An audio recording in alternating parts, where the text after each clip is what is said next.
আল্লাহ পাক নিজের উপর অবধারিত করে নিয়েছেন যে ব্যক্তি আল্লাহর সন্তুষ্টির জন্য গরমের সময় সওম রাখবে, গ্রীষ্মকালে সওম রাখবে, পিপাসার্ত থাকবে, আল্লাহ রাব্বুল আলামিন কিয়ামতের দিন, তৃষ্ণার দিন তাকে পানি পান করাবেন ইনশাআল্লাহ। এরপর একটা হাদিস আছে যেটা হচ্ছে জান্নাতের দরজার ওয়াদা। রাসূলুল্লাহ সাল্লাল্লাহু আলাইহি ওয়াসাল্লাম ইরশাদ করেছেন, জান্নাতে একটা স্পেশাল দরজা আছে যার নাম রাইয়ান। কিয়ামতের দিন শুধুমাত্র এই দরজা দিয়ে রোজাদারদেরকেই প্রবেশ করানো হবে। যখন তারা প্রবেশ করবে এই দরজা বন্ধ করে দেওয়া হবে, তাদের পরবর্তীতে এই দরজা দিয়ে কেউ প্রবেশ করতে পারবে না। হাদিসটা সহিহ বুখারীর মধ্যে এসেছে, মুসলিমে এসেছে 1152 নম্বর হাদিস। আরও কিছু হাদিস আমরা পড়ে সামনে যাচ্ছি। নবী করিম সাল্লাল্লাহু আলাইহি ওয়াসাল্লাম ইরশাদ করেছেন যে সওম এবং কোরআন, আমি আবারও বলছি, রমাদান মাসে কোরআন নাজিল হয়েছে। আর এই হাদিসেও এসেছে সওম এবং কোরআন কিয়ামতের দিন বান্দার পক্ষে সুপারিশ করবে। সওম বলবে, ইয়া রব, হে আমার রব, আমি তাকে খাবার এবং যৌন প্রবৃত্তি থেকে বিরত রেখেছিলাম, অতএব তার ব্যাপারে আমার সুপারিশ কবুল করুন। কোরআন বলবে, হে আল্লাহ, আমি তাকে রাতের বেলা ঘুম থেকে বিরত রেখেছি, সে রাত জেগে আমাকে তেলাওয়াত করেছে, মানে কিয়ামুল লাইল এবং তাহাজ্জুদ এবং তারাবির সালাতে তেলাওয়াত করেছে। হে আল্লাহ, আপনি তার পক্ষে আমার সুপারিশ কবুল করুন। রাসূলুল্লাহ সাল্লাল্লাহু আলাইহি সাল্লাম বলছেন, তাদের উভয়ের সুপারিশই কবুল করা হবে ইনশাআল্লাহ তাআলা। হাদিসটা মুস্তাদরাক হাকিমে এসেছে 2080 নম্বর হাদিস। আরেকটা বিখ্যাত হাদিস যেটা আপনারা সবাই জানেন, যে মান সামা রমাদান ঈমানান ওয়া ইহতিসাবান গুফিরা লাহু মা তাকদ্দামা মিন যামবিহি, যে ব্যক্তি ঈমানের সাথে সওয়াবের আশায় রমাদান মাসের সবগুলো সওম রাখবে, ঈমানের সাথে সওয়াবের আশায় রমাদান মাসের সবগুলো সওম রাখবে, রাসূল সাল্লাল্লাহু আলাইহি ওয়াসাল্লাম বলেছেন, গুফির লাহু মা তাকদ্দামা মিন যামবিহি, তার পূর্বের জীবনের সমস্ত গুনাহ আল্লাহ পাক মাফ করে দেবেন ইনশাআল্লাহ। অন্য হাদিসে এসেছে, যে ব্যক্তি রমাদান মাসের সওম রাখবে দিনের বেলা এবং রাতের বেলা কিয়ামুল লাইল পড়বে বা তারাবির নামাজ পড়বে বা তাহাজ্জুদ আদায় করবে, গুফির লাহু মা তাকদ্দামা মিন যামবিহি, তার পূর্বের সমস্ত গুনাহ আল্লাহ পাক মাফ করে দেবেন। রোজাদারের আনন্দের মুহূর্ত সম্পর্কে হাদিসে এসেছে যে আবু হুরায়রা রাদিয়াল্লাহু আনহু থেকে বর্ণিত আছে, নবী করিম সাল্লাল্লাহু আলাইহি ওয়াসাল্লাম বলেছেন যে রোজাদারের জন্য দুটা আনন্দের মুহূর্ত আছে যখন সে আনন্দিত হবে। তার প্রথমটা হচ্ছে যখন সে ইফতার করে, এবং দ্বিতীয়টা হচ্ছে যখন সে তার রবের সাথে সাক্ষাৎ করবে, মিলিত হবে। এই দুটো সময়ে আল্লাহ রাব্বুল আলামিন তাকে আনন্দিত করে দিবেন ইনশাআল্লাহ তাআলা। অন্য বর্ণনা এসেছে যে যখন সে আল্লাহর সাথে মিলিত হবে বা আল্লাহর সাথে সাক্ষাৎ করবে কিয়ামতের দিন, আল্লাহ পাক তাকে এত পুরস্কার দিবেন যাতে সে আনন্দিত হয়ে যাবে ইনশাআল্লাহ আযজা ওয়া জাল্লা। হাদিসটা বুখারীতে এসেছে 1904 নম্বর হাদিসে।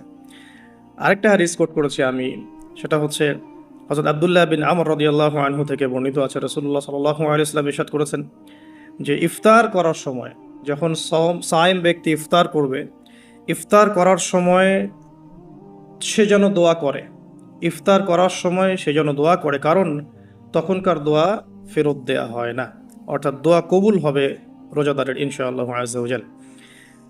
আর এই হাদিসটা আমি এবারই প্রথম পেয়েছি, আগে আমি এই টপিক নিয়ে কথা বলার সময় হাদিসটা কোট করিনি কখনো। আমার কাছে মনে হলো যে হাদিসটা শেয়ার করা দরকার। হাদিসটা এসেছে মুসনাদ আহমদের মধ্যে 23,070 নম্বর হাদিস, যে হযরত আব্দুল্লাহ ইবনে আব্বাস রাদিয়াল্লাহু আনহু থেকে বর্ণিত আছে, রাসূলুল্লাহ সাল্লাল্লাহু আলাইহি ওয়াসাল্লাম ইরশাদ করেছেন যে মাসের 3টা সওম, এক মাসের 3টা সওম আমরা যেটা রাখি, মাসিক 3টা সওম আইয়ামে বীজের, এবং বছরের এক মাসের সওম অর্থাৎ রমাদান মাসের সওম, এই দুটো কাজ মানুষের অন্তরের রোগ, মনের যে রোগগুলো আছে, স্পেশালি এখানে লেখা আছে মনের রোগের মধ্যে স্পেশালি হিংসা বিদ্বেষ দূর করে দেয়, যেটা এখনকার জেনারেশনের জন্য খুব বেশি ইম্পর্টেন্ট। কারণ আমরা এই বিষয়টাই দেখি, শয়তান যেন হিংসা বিদ্বেষ মুসলিমদের কাছেই বিক্রি করেছে, ব্যাপারটা এখন এমনটাই দেখা যাচ্ছে। আল্লাহ পাক আমাদেরকে বোঝার তৌফিক দান করুন, আমিন। এবং সবশেষে আবু উমামা রাদিয়াল্লাহু আনহু থেকে বর্ণিত আছে যে তিনি বলছেন যে আমি রাসূল সাল্লাল্লাহু আলাইহি ওয়াসাল্লামকে গিয়ে বললাম যে হে ইয়া রাসূলুল্লাহ সাল্লাল্লাহু আলাইহি ওয়াসাল্লাম, আমাকে এমন একটা কাজের কথা বলে দিন যেই কাজটা করলে আমি নাজাত পেয়ে যাব বা আমি জান্নাতে চলে যাব ইনশাআল্লাহ, আমি পুরস্কার পাবো ইনশাআল্লাহ, জাহান্নাম থেকে বাঁচবো। নবী করিম সাল্লাল্লাহু আলাইহি ওয়াসাল্লাম বললেন, তুমি সওম রাখো, কেননা এর চেয়ে তুলনীয় কোনো আমল নেই। তিনি বলছেন, আমি আবারও জিজ্ঞাসা করলাম, আর কি করবো ইয়া রাসূলুল্লাহ? তিনি বললেন, তুমি সওম রাখো, এর সমতুল্য কিছু নেই। তিনি বলছেন, আমি আবারও বললাম, ইয়া রাসূলুল্লাহ, এরপর আমি কি করব? তিনি বলছেন, তুমি সওম রাখো, এর এর সমতুল্য কোনো আমল নেই। আল্লাহ পাক আমাদেরকে হাদিসগুলো বোঝার তৌফিক দান করুন, আমিন। এই হাদিসগুলো আপনারা আগেও শুনেছেন, তবে আমি ফজিলত থেকে শুরু করলাম এই কারণে যে আমরা এগুলোর সামারি যদি মাথায় নেই, তাহলে বিষয়টা এমন দাঁড়াচ্ছে যে রমাদান মাস কোরআন নাজিলের মাস, যে মাসটা মুসলিমদেরকে তাকওয়া দিবে, শক্তি দিবে, ঈমানের শক্তি, যার ফলশ্রুতিতে মুসলিমরা ইনশাআল্লাহ আল্লাহ পাকের জমিনে আল্লাহ পাকের দিনটা প্রতিষ্ঠা করতে পারবে, নিজের ব্যক্তি জীবনে পারবে, পরিবারে পারবে, আস্তে আস্তে সমাজে আল্লাহ পাক সামর্থ্য দিলে আরও বড় পরিসরে। এর জন্য যে তাকওয়ার দরকার, যে শক্তির দরকার এবং যে কিতাবের দরকার, তিনটা বিষয় রমাদান মাসের সাথে সম্পৃক্ত। এর ফজিলত সম্পর্কে আমরা জানলাম যে আমরা যদি আল্লাহর সন্তুষ্টির জন্য এই পুরো মাস সওম রাখি ঈমানের সাথে, আল্লাহ পাক পূর্বের সমস্ত গুনাহ মাফ করে দিবেন। আমরা জানলাম রোজাদারের মুখের গন্ধ আল্লাহর কাছে মেশক আম্বরের চেয়ে বেশি প্রিয়। আমরা জেনেছি এই মাসে কোরআন নাজিল হয়েছে।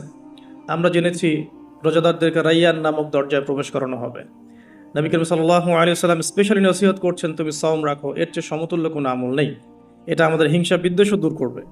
এরকম অসীম ফজিলতপূর্ণ এই মাসে কিভাবে আমরা এটাকে ইফেক্টিভ রমাদান হিসেবে কাটাতে পারি, এটাই চ্যালেঞ্জ। এবং আমার টপিকটা এটাই। আমি এতক্ষণ যে কথাগুলো বলেছি এগুলো শুধু ভূমিকা। আমি মূল জায়গায় এখন যাচ্ছি যে কিভাবে আপনি এবং আমি রমাদান মাসের এই পুরো সময়টাকে ইফেক্টিভলি কাজে লাগাতে পারবো, যাতে করে এই উদ্দেশ্যগুলো অ্যাচিভ করা যায়। উদ্দেশ্যগুলো মাথায় রাখবো। ওই ব্যক্তি হতভাগা যে ব্যক্তি রমাদান মাসকে পেয়েছে কিন্তু গোনা মাফ করাতে পারে না, এই হাদিসটা মাথায় রাখ। আর ফজিলতের হাদিসগুলো মাথায় রাখ। কিয়ামুল লাইলের ফজিলত, রমাদানের সওম রাখার ফজিলত, রাইয়ান নামক দরজা, জান্নাতের উঁচু মাকাম, আল্লাহর কাছে সুপারিশ করা, এগুলো মাথায় রাখছি। মূল উদ্দেশ্য হচ্ছে ইফেক্টিভলি রমাদানকে কাটানো, যাতে করে তাকওয়া অবলম্বন করা যায়, তাকওয়া অর্জন করা যায়। অনেকেই শুনেছি তাকওয়া, আল্লাহ ভীতি, আল্লাহর নিষেধকৃত বস্তুগুলো থেকে দূরে থাকা, কিন্তু অর্জন করার মাধ্যমগুলো কি, কোন কোন কাজগুলোর মধ্য দিয়ে অর্জন করা যায়, এটা কিন্তু আমরা খুব একটা আলোচনা করি না। আমরা ইফেক্টিভ রমাদানের প্রথম যে কাজটার কথা লিখেছি, আমি নোট করেছি এখানে মোটামুটিভাবে 20টার কথা। তো আমি স্টার্ট করছি এখান থেকে যে ইফেক্টিভ রমাদান শুরু হবে কিন্তু আমাদের আজকে মানে সন্ধ্যার পর থেকে আর কি। আমরা নিশ্চয়ই পশ্চিমা সংস্কৃতির মতো রাত 12টার সময় রাত দিন কাটাই না। আমরা জানি আমাদের রাত এবং দিন শুরু হয় সূর্য ওঠা এবং ডোবার সাথে সম্পৃক্ত। সূর্য ডুবে গেলেই আমরা এখন রমাদানে প্রবেশ করছি। আমরা দোয়া করি আল্লাহর কাছে, আল্লাহ পাক যেন আমাদেরকে সুস্থ শরীরে রমাদানের সমস্ত সওমগুলো রাখার তৌফিক দান করেন এবং রমাদান মাসটাকে ইফেক্টিভলি কাটানোর তৌফিক দান করেন। আমরা আমাদের চেষ্টাগুলো অব্যাহত রাখবো, বাকিটা আল্লাহ রাব্বুল আলামিন কবুল করার মালিক। আল্লাহ পাক চাইলে অল্প আমলেই নাজাত হয়ে যাবে ইনশাআল্লাহ আযজা ওয়া জাল। শুরুটা হবে মূলত তারাবি দিয়ে। আসলে আজকে আমরা তারাবি দিয়ে শুরু করছি।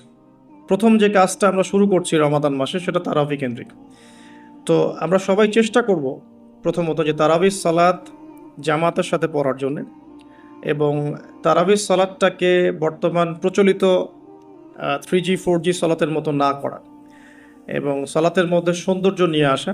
আমরা যেটা করি রমাদান মাসে, ফেসবুক, ইউটিউবিং বা লেকচারগুলো সবখানে একটা বিষয় কমন উঠে আসে, সেটা হচ্ছে 8 রাকাত না 20 রাকাত, যেটা নিয়ে আমি কোনো কথা কখনোই বলবো না ইনশাআল্লাহ। অ্যাটলিস্ট আমার পক্ষ থেকে এরকম কোনো কথা আপনারা শুনবেন না।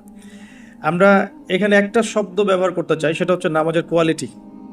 আপনি 8 রাকাতই পড়েন আর 20 রাকাতই পড়েন, আমি বলবো যে নামাজের কোয়ালিটিটা কেমন হয়েছে। কোয়ান্টিটি নিয়ে আমার কোনো মাথা ব্যথা নাই। নবী করিম সাল্লাল্লাহু আলাইহি ওয়াসাল্লামের যে 8 রাকাতের হাদিসটা আনা হয়েছে, 8 রাকাত বা 11 রাকাতের হাদিসটা সহিহ বুখারী থেকে আয়েশা রাদিয়াল্লাহু আনহার উদ্ধৃতি দিয়ে, সেই নামাজের সৌন্দর্য সম্পর্কেও কিন্তু কথা এসেছে। আয়েশা রাদিয়াল্লাহু আনহা বলেছেন, তুমি আমাকে সেই নামাজের সৌন্দর্য সম্পর্কে জিজ্ঞেস করো না।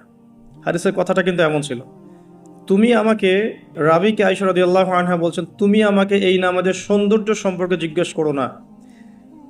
তিনি কিয়াম করলেন, প্রথম রাকাতেই 1 পারা 2 পারা 2.5 পারা কোরআন পড়ে ফেললেন এবং রুকু করলেন। রুকুতে ততক্ষণ থাকলেন যতক্ষণ তিনি কিয়ামে ছিলেন। রুকু থেকে উঠে ততক্ষণ দাঁড়িয়ে থাকলেন যতক্ষণ রুকুতে ছিলেন। সিজদায় গিয়ে ততক্ষণ থাকলেন যতক্ষণ তিনি দাঁড়িয়ে ছিলেন। তার পা ফুলে যেত। আমরা রাকাত সংখ্যা নিয়ে ঝগড়া করি, কিন্তু তিনি অল্প রাকাত নামাজের যে দলিল, সেখান থেকে আমরা কোয়ালিটি নিয়ে কথা বলি না। আদৌ কি আমরা এভাবে 8 রাকাত নামাজ পড়ছি যেভাবে রাসূলুল্লাহ সাল্লাল্লাহু আলাইহি ওয়াসাল্লাম পড়েছেন? তো রাকাত সংখ্যাটা বড় কথা নয়, বড় কথাটা হচ্ছে যে আমাদের নামাজের কোয়ালিটিটা কতটুকু হচ্ছে, নামাজের ধীর স্থিরতা কতটুকু হচ্ছে, কতটুকু কোরআন তেলাওয়াত করছে, রুকু সিজদা কত লম্বা করছে। আমি জানি এখানে আমরা তার মতো করে করতে পারবো না, এটা আমি জানি, কিন্তু কিছু পরিবর্তন আমরা আনতে পারি। আমি প্র্যাকটিক্যাল সে কথাগুলো বলবো ইনশাআল্লাহ। যেমন নর্মালি আমরা নামাজ দাঁড়িয়ে হয়তো সূরা ফাতিহা পড়ি, সূরা ফাতিহা পড়ার পরে আমরা একটা সূরা মিলিয়ে পড়ি। আমরা রমাদান মাসের সওমে একটা সূরার জায়গায় আরও আরও কয়েকটা সূরা মিলিয়ে পড়তে পারি। আপনার কিয়ামটা কিন্তু লম্বা হবে। হয়তো আপনি হাফেজ নন, কিন্তু আপনি চাইলে কিন্তু কয়েকটা ছোট ছোট সূরা একসাথে পড়তে পারেন, যাতে করে আপনার টাইমটা কিন্তু লম্বা হচ্ছে, আপনার কিয়ামটা লম্বা হচ্ছে। এবার আপনি রুকু করছেন, রুকুতে গিয়ে আমরা সাধারণত একটা তাসবিহ পড়ে ফেলি, সুবহান রাব্বিয়াল আযীম, সবাই এটাই পড়ি, ম্যাক্সিমাম মানুষ 3 বার পড়ে আমার জানা মতে। রমজান মাসে আপনি এটাকে সৌন্দর্যমণ্ডিত করতে পারেন, আপনি চাইলে আরও একটা তাসবিহ অ্যাড করতে পারেন, সুবহানাকা আল্লাহুম্মা রাব্বানা ওয়া বিহামদিকা আল্লাহুম্মা গফিরলি, এটা একটা তাসবিহ আছে। অথবা সুবহুন কুদ্দুসুন রব্বুল মালাইকাতি ওয়ার রূহ, এটা অ্যাড করতে পারেন। আপনি কিন্তু আরও এক্সট্রা 2টা তাসবিহ অ্যাড করলেন, আপনার রুকুটা লম্বা হলো, নামাজটার মধ্যে সৌন্দর্য বাড়লো। আমরা উঠে দাঁড়াই, উঠে দাঁড়িয়ে অনেক সময় সামি আল্লাহু লিমান হামিদা বলেই আমরা চলে যাই সিজদায়।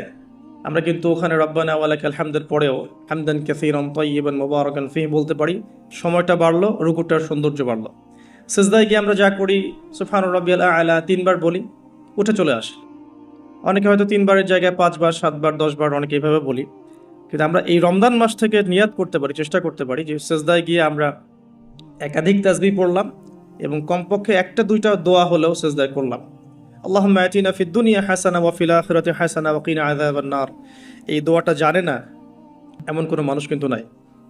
আর নবী সাল্লাল্লাহু আলাইহি ওয়াসাল্লাম বলেছেন, সিজদায় মানুষ আল্লাহর এত কাছে থাকে যত কাছে সে কখনোই থাকতে পারবে না।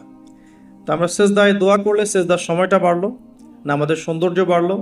আমরা নবী সাল্লাল্লাহু আলাইহি ওয়াসাল্লামের মতো পা ফলানো নামাজ না পড়তে পারলেও অ্যাটলিস্ট নামাজের টাইমটা বাড়াতে পারলাম, সৌন্দর্য বাড়লো। এটাই হচ্ছে কিন্তু মূল বিষয় তারাবির সালাতের।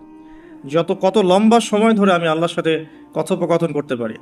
আমরা তাশাহুদ দরুদের পরে দোয়া মাসুরা পড়ে অনেকে সালাম ফিরিয়ে ফেলি। এখানে কিন্তু আরও দোয়া করার সুযোগ আছে। স্পেশাল আল্লাহুম্মা ইন্নী আউযু বিকা মিন আযাবিল কবরি ওয়া আযাবি জাহান্নাম ওয়া মিন ফিতনাতিল মাহইয়া ওয়াল মামাত ওয়া মিন শাররি ফিতনাতিল মাসীহিদ দাজ্জাল। এই দোয়া কিন্তু করার কথা জোরভাবে হাদিসে এসেছে যে তোমরা 4টা বিষয় থেকে আশ্রয় চাও। এছাড়াও কিন্তু আপনি সালাম ফেরানোর আগে যে কোনো দোয়াই করতে পারছেন কোরআন এবং সুন্নাহ থেকে। নামাজটা লম্বা হলো, নামাজে আপনি আল্লাহর সাথে বেশি কথা বলতে পারলেন, নামাজের মধ্যে প্রশান্তি পাওয়া গেল। এভাবে নামাজ পড়ার পরে দেখবেন 2 রাকাত নামাজ পড়লে আপনার মনের মধ্যে শান্তি চলে আসছে। অথচ 3G 4G স্পিডে আপনি 10 রাকাত 20 রাকাত নামাজ পড়লে কিন্তু মনের মধ্যে শান্তি পাচ্ছেন না। মূল বিষয়টা কিন্তু এই জায়গায়। তো প্রথমে স্টার্টটা হবে আমাদের তারাবি থেকে আজকে। আর তারাবির সালাত যে ইমাম পড়াবেন, আমি অবশ্যই রিকোয়েস্ট করব তিনি যেন খতমই পড়ান। কারণ রমজান মাসে যদি কোরআন খতম না দিই তাহলে আমরা কোন মাসে কোরআন খতম দিব? এবং খতম দিতে হবে বলেই যে খুব জোরে তেলাওয়াত করতে হবে 5G স্পিডে, যাতে কেরাত কি করা হচ্ছে ইমাম সাহেবও বুঝতে পারছেন না, মুক্তাদিও বুঝছেন না। এখানে নামাজে কোরআনের হকটা ঠিকমতো আদায় হয় না। একটু ধীর স্থিরভাবে পড়া যেতে পারে। আমরা হয়তো প্রত্যেকটা আয়াতের শেষে ওয়াকফ করতে পারছি না, যেটা নবী সাল্লাল্লাহু আলাইহি ওয়াসাল্লামের সুন্নাহ ছিল। নবী করিম সাল্লাল্লাহু আলাইহি ওয়াসাল্লাম কিন্তু প্রত্যেকটা আয়াতের শেষে ওয়াকফ করতেন, থামতেন, থেমে থেমে তিনি তেলাওয়াত করতেন। হয়তো আমরা সেটা করতে পারি না, কিন্তু আমরা চেষ্টা করতে পারি তেলাওয়াতটার টেম্পোটা যেন কমে যায়, যাতে করে 2 রাকাত নামাজ পড়তে মিনিমাম 5 থেকে 8 মিনিট সময় লাগে। এই নামাজটা পড়লে আমরা মোটামুটিভাবে কিছুটা হলেও হক আদায় করতে পারবো ইনশাআল্লাহ। আমি কিছু প্র্যাকটিক্যাল কথা বলছি, কারণ প্র্যাকটিক্যালি দেখে দেখে আমার কাছে এগুলো মনে হয়েছে, এই টিপসগুলো হয়তো বা এগুলো কাজে দেবে ইনশাআল্লাহ। এছাড়াও আমরা জামাতের সাথে নামাজ পড়ার পর আমরা যেটা করতে পারি সেটা হলো শেষ রাত্রে আমরা আবারও ওঠার অভ্যাস করতে পারি। আমরা যদি আর্লি ঘুমিয়ে যাই, এবং রমাদান মাসে আমাদের একটা অভ্যাস করতে হবে, আমরা যেন আর্লি ঘুমাই। আর্লি যদি ঘুমিয়ে যাই আমরা শেষ রাত্রে ইনশাআল্লাহ সাহারি করার মিনিমাম 1 ঘন্টা 1.5 ঘন্টা আগে যদি উঠতে পারি, শেষ রাতে গিয়ে আমরা আবারও কিন্তু 2-4 রাকাত 8-10 রাকাত নামাজ পড়তে পারবো ইনশাআল্লাহ, এবং পরিবারের সদস্যদেরকে ওঠাতে পারবো। আর এই সময়টা সেই সময় যে সময় আল্লাহ রাব্বুল আলামিন প্রথম আসমানে নেমে আসেন এবং বান্দার জন্য আহ্বান করতে থাকেন, কে আছো আমার কাছে কিছু চাইবে আমি তোমাকে তা দেবো, কে আছো আমাকে ডাকবে আমি তোমার ডাকে সাড়া দেব, কে আছো আমার কাছে ইস্তেগফার করবে আমি তোমার গুনাহগুলোকে মাফ করে দিব। তো শেষ রাত্রে দোয়া কবুল হয়। দোয়া কবুলের এই সময়টাতে আমরা যেন ঘুমিয়ে না কাটাই, মিনিমাম 1টা ঘন্টা আগে আমরা ওঠার চেষ্টা করব শেষ রাত্রে। তাহলে ওই সময়টা আমরা ইনশাআল্লাহ তাআলা ইবাদতে কাটাতে পারবো। আল্লাহ পাক তৌফিক দান করুন, আমিন। তো আমরা রমাদানের স্টার্টটা করব আজকের তারাবি থেকে, এবং আজকের রাতের আপনার লাস্ট শেষ রাত্রে কিছু নামাজের মধ্য দিয়ে, যেটাকে অনেকে তাহাজ্জুদ বলে থাকেন। আর এরপরে আমরা যে বিষয়গুলোর দিকে ফোকাস করব সেটা হচ্ছে সাহরি এবং ইফতার। যেহেতু আমরা শুরু করছি তারাবি দিয়ে, তারপর ঘুমাচ্ছি, ঘুম থেকে উঠে আবার তাহাজ্জুদে উঠছি, তাহাজ্জুদের নামাজ পড়ার পর আমরা কিন্তু সাহরি করব। সাহরি আর ইফতার দুটাকে আমি একসাথে লিখেছি এই কারণে, এই দুটার মূল মেসেজ একটাই। রমজান মাসে আমাদেরকে নিয়াত করতে হবে এবং চেষ্টা করতে হবে সাহরি এবং ইফতারে যেন খুব বেশি না খাই। প্রথম কথা হচ্ছে এটা, সাহরি এবং ইফতারে এত বেশি খাওয়া যাবে না যেটা আপনার সওমের আধ্যাত্মিকত্ব নষ্ট করে ফেলবে। সওমের যে রুহানিয়াত বা আধ্যাত্মিকত্ব আছে, এটা বেশি খেলে নষ্ট হয়ে যাবে, বেশি ঘুমালে নষ্ট হয়ে যাবে, বেশি কথা বললে নষ্ট হয়ে যাবে, আড্ডা আড্ডা পিটালে, গল্প গল্প করলে, অনলাইনের সময় অপচয় করলে, অন্যান্য মুভিজগুলো দেখলে আপনার রমাদানের নূর কিন্তু নষ্ট হয়ে যাবে। বেশি খাওয়ার অভ্যাসটা ত্যাগ করতে হবে রমাদান মাস থেকেই। আমরা কিছু কিছু বিধান দেখেছি যেটা কোরআন এবং হাদিসে আছে, বাস্তবিক খুব একটা আমল আসলে নাই। তার মধ্যে অন্যতম একটা হচ্ছে খাওয়ার সুন্নত। খাওয়ার সুন্নত আমাদের সবার মধ্যে খুব একটা নাই, থাকলে আমাদের ফিটনেসগুলো এমন হতো না আসলে। খেয়াল করে দেখবেন, এই আটতলা উঠতে কিন্তু অনেকে হাঁপায় গেছে। তো এই ফিটনেসগুলো কিন্তু আমাদের ক্ষতি করছে, আমরা বুঝতে পারছি না। আমি রমাদান মাসে রিকোয়েস্ট করবো বেশি খাবেন না, পেটের 3 ভাগের 1 ভাগ খাবেন, এবং কোনোভাবেই কোনো ম্যানুফ্যাকচার্ড খাবার খাবেন না। কোনো ম্যানুফ্যাকচার্ড ফুড আপনার শরীরের ভিতরে ঢুকতে দিবেন না। ম্যানুফ্যাকচার্ড বলতে বোঝাচ্ছি মানুষ যেগুলোকে প্রডিউস করে মার্কেটিং করছে, যেগুলোর মধ্যে সাইড ইফেক্ট আছে এবং যেগুলোর মধ্যে মানে পুষ্টি উপাদান কম। বাসায় হোমমেড ফুড খাবেন। অনেক সময় দেখা যায় সাহারি এবং ইফতারে আমরা এত বেশি ভোজন রসিক হয়ে পড়ি যে আমরা তারাবির নামাজ ঠিকমতো পড়তে পারি না, অসুস্থ হয়ে যাই, পেট খারাপ হয়ে যায়। এই জন্য বাসার নর্মাল কমন খাবারগুলো খাবেন, এবং এই সিজনে বেশি বেশি মানে জুসি জিনিসগুলো খাওয়ার চেষ্টা করতে হবে স্পেশালি, তাহলে আমরা ফিজিক্যালি ফিট থাকবো ইনশাল্লাহ। আর শরীর সুস্থ রাখতে হবে এই কারণে যাতে করে আমরা আল্লাহর ইবাদত বেশি বেশি করতে পারি। তো আল্লাহ পাক আমাদের সবাইকে খাবার নিয়ন্ত্রণ করার তৌফিক দান করুন। আর যে ব্যক্তি খাবারকে নিয়ন্ত্রণ করতে পারে না, সে কিন্তু প্রবৃত্তিকে নিয়ন্ত্রণ করতে পারবে না। একজনের সামনে অনেকগুলো খাবার এনে দেন, তার খাওয়ার স্টাইলটা দেখে আপনি গেস করতে পারবেন তার ভিতরে প্রবৃত্তি নিয়ন্ত্রণের ক্ষমতা কতটুকু। তার খাবারের স্টাইলটা দেখবেন, কিভাবে সে খাচ্ছে, সে কি গোগ্রাসে খাচ্ছে নাকি রিল্যাক্সে খাচ্ছে, খাবার দেখে কি তার মধ্যে মানে লোলুপতা প্রকাশ পাচ্ছে, তাহলে বুঝবেন সে ব্যক্তি প্রবৃত্তিকে নিয়ন্ত্রণ করতে পারবে না। এই বিষয়টা খেয়াল রাখবেন। আমরা খাবার যত বেশি প্রডিউস করব তত বেশি আমাদের মা বোনদেরকে রান্নাঘরে থাকতে হবে। এতে করে তাদেরও রোজার যে মাহাত্ম্য এবং রোজার যে রুহানিয়াত তারাও হারাবে, সময়ের অপচয় হবে, তাদের প্রতি এক ওয়ান কাইন্ড অফ জুলুম করা হবে। যদি 2-3টা আইটেমে আমার খাবার হয়ে যায়, 10টা আইটেম করার কোনো প্রয়োজন নাই। সো ম্যানুফ্যাকচার্ড খাবার আমরা বাদ দিব, ম্যানুফ্যাকচার্ড ড্রিঙ্কস বাদ দিব, এবং হোমমেড খাবারগুলো থেকে অভ্যস্ত হবে ইনশাআল্লাহ। আল্লাহ পাক তৌফিক দান করুন।